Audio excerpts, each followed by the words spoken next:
Entre el siglo VII y el VIII, el avance del Islam desde el este es imparable. Unidos en la fe, los musulmanes se encuentran camino a forjar un gran y extenso imperio global. Mientras que ninguna potencia parece ser capaz de frenar sus conquistas, pues ya en el año 721 sus territorios abarcan 3 continentes. Esta poderosa dinastía musulmana es conocida como el Califato de los Omeyas, cuyos dominios abarcan Oriente Próximo, el norte de África en su totalidad y la península ibérica. Sin embargo, aún se encuentra en continua expansión y lo hace hacia el norte de la península, hacia el reino de los francos. El reino franco ha prosperado más que el de los visigodos en Hispania. Además posee una fuerza militar más potente, por lo que esta vez los musulmanes no les será tan fácil la conquista, y en parte porque se encuentran en tierras demasiado alejadas de los desiertos, en donde los musulmanes son más fuertes. A finales de octubre del 732, unos soldados francos que están haciendo patrulla a lo largo de la frontera del sur del reino son alertados por un avance de un ejército desconocido. Los bosques cercanos de la ciudad de Tours serán donde se desate la batalla contra los guerreros del desierto, quienes son exploradores de una fuerza expedicionaria musulmana y saben que un ejército franco los está esperando, pero su objetivo es averiguar qué tan fuerte es su enemigo, no luchar contra él, y por ello permanecen camuflados en el bosque.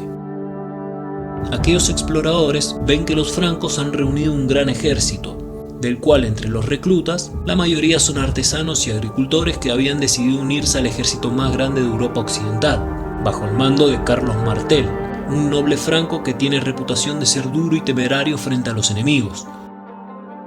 Los nobles francos se encuentran muy impresionados por el ejército que ha logrado forjar Carlos Martel, una fuerza que parece no tener rival y tener una disciplina de acero.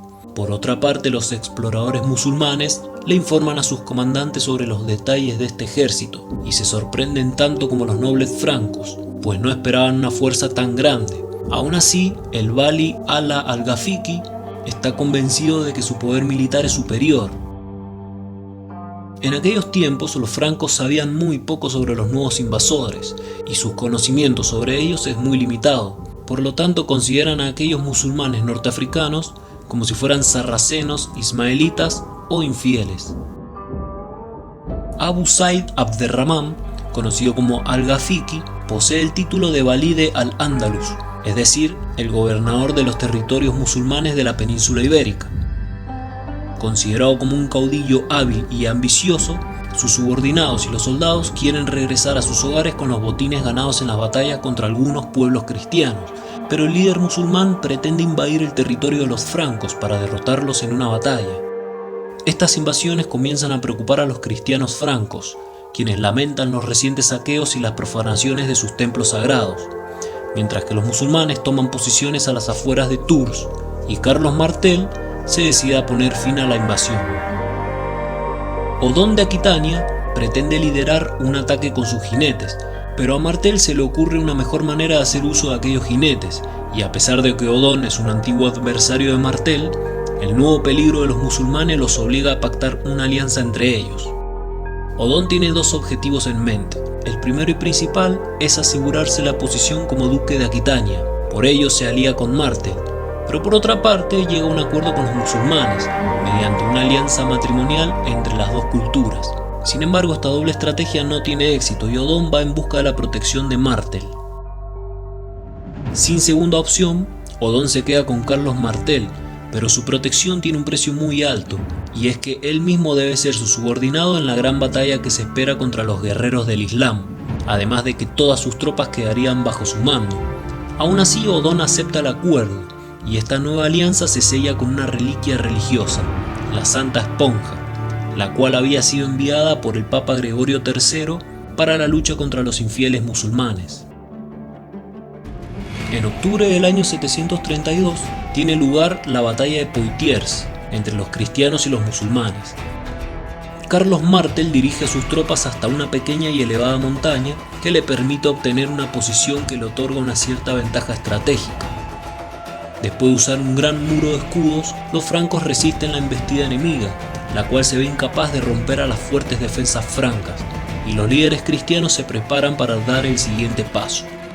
Martel le ordena a Odón que siga con su plan de batalla, el cual se trata de una maniobra táctica para inclinar la balanza a favor de los francos, con un movimiento que consiste en desarmar a las filas enemigas mediante el engaño.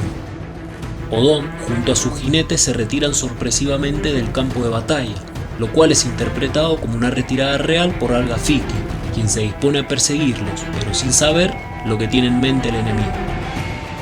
La caballería franca llega hasta el campamento musulmán y con un ataque relámpago arrasan con todo, para luego quedar situados justo detrás del ejército enemigo, el cual queda encerrado entre dos flancos cristianos, por lo tanto son aniquilados junto con su líder. La victoria de Martel sobre los musulmanes refuerza aún más su reputación como líder militar, y este éxito contribuye para el ascenso de la dinastía de Martel, los carolingios, quienes sin saberlo se encuentran muy próximos a forjar el imperio más poderoso del mundo. A finales de la primera mitad del siglo VIII, nace un niño que tiene como destino traer un nuevo orden religioso a casi toda Europa. Su padre es Pipino, quien es hijo de Martel, y le pone a su hijo el nombre de su abuelo, Carlos. Pipino pretende ser rey de los francos, y para ello fue consiguiendo poco a poco el apoyo de algunos príncipes para su asalto al poder. Además empieza a ascender en el escalafón de la política. La clave de su plan es obtener la bendición del Papa para realizar un golpe de estado. La autoridad papal es desconocida para los francos. Aún así, Pipino considera que sería una legitimidad superior a la de los nobles francos y sus obispos para consolidar sus ambiciones políticas. Por ello va en busca del apoyo del Papa de Roma, y este nombra a Pipino como el legítimo rey de los francos por la gracia de Dios, a cambio de defender Roma de todos sus enemigos. En la nueva casa real existen dos jóvenes herederos al trono, Carlomán y Carlos, el futuro Carlomagno. Desde la infancia, ambos se ven más como rivales que como hermanos, por ello siempre habían competido el uno con el otro. Carlomán es el más joven, siempre fue el más diestro y también el que solía imponerse en las competiciones. Antes de morir, Pipino divide el reino franco en dos para repartirlo entre sus dos hijos. Sin embargo, Carlos se siente perjudicado ya que su reino se extiende en un semicírculo alrededor del de su hermano, por lo tanto tiene desventajas fronterizas y queda obligado a realizar viajes mucho más largos debido a que en aquellos tiempos las grandes redes de comercio se encontraban en los pueblos y en las ciudades más cercanas al Mediterráneo.